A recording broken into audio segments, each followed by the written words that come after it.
এই রমজান মাসে আল্লাহ পাক রব্বুল আলামিন বান্দাদের দোয়া কবুল করে থাকেন।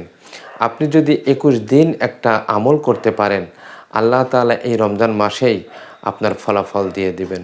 যে কোনো বিষয়ে আপনি শুধু এই দোয়াটি করুন, সেটা হচ্ছে লা ইলাহা ইল্লা আনতা সুবহানাকা ইন্নী কুনতু মিনাজ জালিমিন।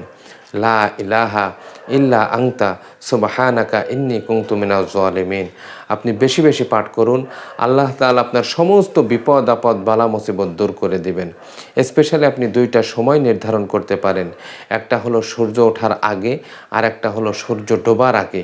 এই ২টা সময় দোয়া কবুলের সময়, অর্থাৎ ফজরের পর থেকে শুরু করে সূর্য ওঠার আগ পর্যন্ত এবং আসরের পর থেকে মাগরিবের আগ পর্যন্ত এই ২টা সময়ে এই আমলটি বেশি বেশি করুন।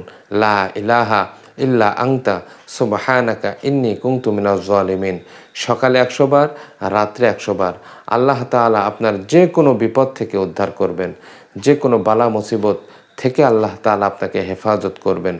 আল্লাহ পাক রব্বুল আলামিন হযরতে ইউনূস আলাইহিস সালামকে এই দুয়ার বদৌলতে হেফাজত করেছিলেন। অতএব আপনি যত বড় সমস্যায় থাকেন না কেন, আপনার চাওয়া পাওয়া যত বড়ই হোক না কেন, আপনি শুধু এই দোয়াটি পাঠ করুন, দেখবেন আল্লাহ তাআলার অশেষ রহমতে আপনার সমস্ত বিপদ দূর হয়ে গেছে, আপনার মনের নেক আশা পূরণ হয়ে গেছে। যারা এই আমলটি করতে চাচ্ছেন অবশ্যই কমেন্ট করে জানাবেন।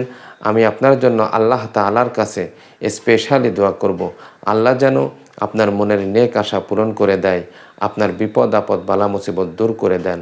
আল্লাহ আমাদের শারীরিক সুস্থতা দান করুন। আল্লাহ আমাদের সকলকে দিনের জন্য কবুল করুন। ৫ ওয়াক্ত সালাত আদায় করুন। ভালো থাকবেন, সুস্থ থাকবেন। আল্লাহ হাফেজ।